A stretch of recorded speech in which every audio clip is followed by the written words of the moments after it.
Ty here in front. Ben Roberts mentioned that it's kind of odd to watch that game against a G5 opponent when you're scouting Oregon. But I guess what have you seen coming from an FCS background where you know that these guys are still capable no matter the level of football they're playing?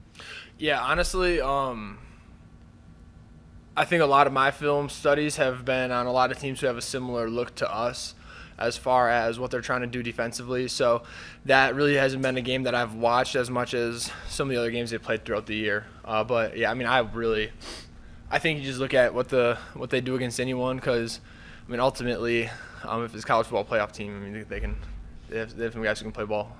What have you seen out of the deep ball? I mean, that's probably one of his better parts of his game.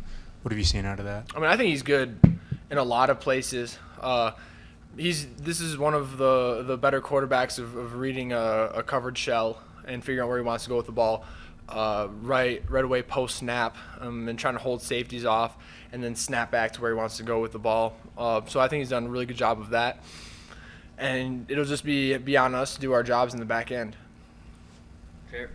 I think Ben said you and Brendan are elite communicators, and I think Coach Wood said y'all are maybe the most under talked about part of that defense. How have you seen you two develop over the year and just kind of, from where y'all started to where you are now, you and BJ? Yeah, I think BJ especially, I think he's just gained so much confidence in his play throughout this entirety of the year, and Coach Green's done a good job harping on us to make communication an all-time thing. I mean, when we got back last night, we had our walkthrough. We need to be loud enough so he can hear us from anywhere in the indoor. So I think Coach Green does a great job of making sure that communication is an all-time thing, not a sometimes thing, and especially when it gets into loud environments like it was at AT&T, and it's going to be this upcoming Thursday. Just that constant communication is huge. And you've been a part of championship teams, going through the long haul, like the whole FCS playoff. What's this experience been like for you, just getting to do it, at this higher level and just kind of experiencing it this year? Yeah, I mean, it's the same feeling that you get. I mean, you're out of your normal routine a little bit when you get into the playoffs. And so really being able to dig back into the process is huge. But, yeah, I mean, it's the same thing where you go from league play to where you're playing some really talented teams, and then you get into a little bit deeper into the playoffs, and everyone can hurt you if you're not doing your job. And so I think it's the same thing from that aspect of having to be on your P's and Q's and doing everything to the best of your abilities at all time, because every single week you're playing someone who's a little bit better than the week before. And how much has that helped you, like, as far as, you go through the long grind of the regular season and then you're playing more games and you're getting even more banged up? I guess how much has that experience helped you with dealing with it this year? I think the aspect that probably helps me the most is just continuing to do the little things over and over again. Like I'd said, before the FCS championship game, you have a lot of time off as well.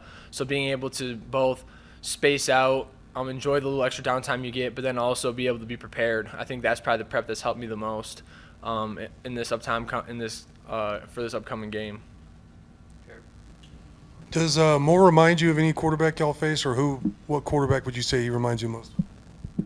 He's unique. I think he's his own type of quarterback, and that's the cool part about playing quarterback is there's no like this guy's like that. Like there's not. I think he does his own stuff, and he has his own things that he does really well. And so not really. I mean, he's his own character. I think when he plays, but he's an elite quarterback. Obviously, I think the guys who are looking ahead to the draft have indicated that, and his play shows it for sure. But I mean, he's his own person. He has his own style of play, and it suits their offense really well. What's your relationship with Brendan Jordan like, and how would you describe what he brings to the defense? Yeah, we've definitely developed more and more of a relationship as the season's gone on, and it's interesting. Like we're 3 years apart, but it's been a lot of fun to see him really develop into this starting role at safety, whereas before he was more at the star hybrid linebacker position.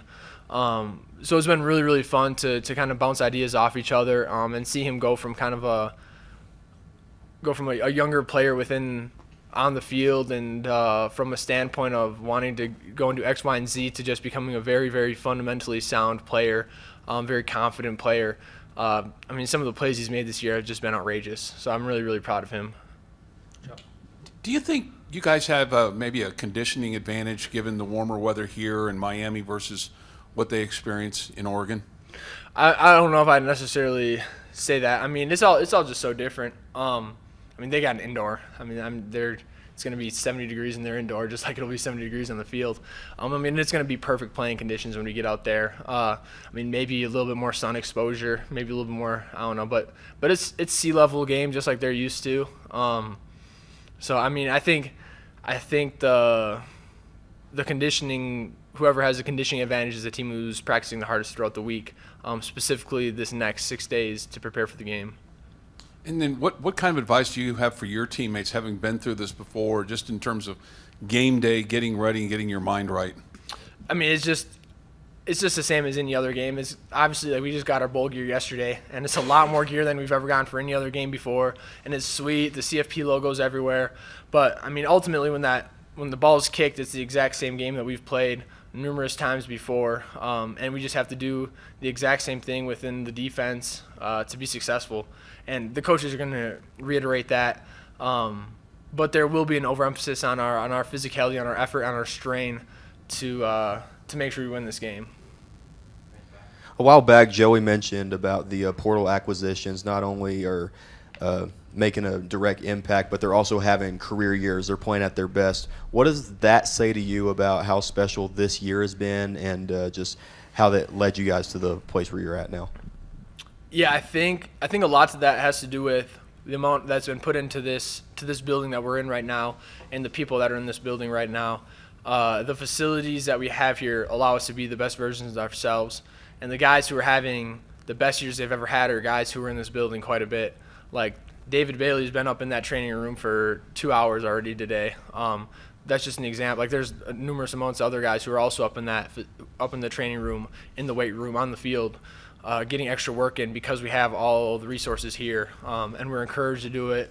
It's a super healthy work environment for us here, and I think that has a lot to do with the people who are in the building, but then also everything that's been put into this place to make it a great work environment for us players. Going back to that concept of when the football's kicked, it's the same game that you've played numerous times. How easy or hard is it to kind of flip that switch on and off for you guys? I think the more football you play, the better you get at it. It's going to be really, really exciting to take the field, the pregame environment, playing in an awesome stadium. But then as soon as you get into it, you're all about your job. And I think the more football you play, the more times you practice, the more you just get into the rhythm of playing football, and you really just kick back to your instincts that you've trained for. And so we've done a great job. We've had numerous amounts of captains practices throughout the summer, spring ball practices, OTAs, all that stuff that we've done has really prepared us for this moment now, scrimmages even. For the older guys, it may be a little bit more easy with discipline in terms of when you get into a situation where maybe you're down or the game's coming to an end and you're not ahead, of not letting the emotions get the most of it, of not letting that flip switch back. What do you do on field or maybe on the sideline in terms of coaching the younger guys? I mean, a lot of the guys we have a pretty old team, and I think it's a lot of guys who have really good experiences, but ultimately, like, we have a lot of good leaders on this team. Like, it's great when you have a team that has as many leaders as we do, because we have so many guys who within their position groups are going to be able to keep their guys in check. But in reality, this whole team is prepared for whatever is the game that we're playing. And, like, no matter what the circumstances are, it's going to be win anyways, and do whatever we can to find a way to win, even if things aren't going our way or whatever the case is. McGuire's mentioned sometimes the importance of those emotions, like on that senior day game and then a little bit in the Big 12 championship game. What times do you see fit to, I guess, utilize the emotions of the magnitude of that game rather than just the emotions of playing football? Yeah, I mean, I think the emotions are really before and after the game. I think within the game, you're really just playing. I think there's times you get excited. There's times that you're probably upset about a play, but it's really just getting back to your base level. So I think it's best to probably preserve most of your emotions for before or after the game. Obviously, like, we're going to try to get the crowd into it, get them loud, hopefully disrupt their offense a little bit. But ultimately within the game, we're just playing and we're doing the exact same things we do every single day in practice. Any more questions for Cole? All right, thank you. Thank you, guys.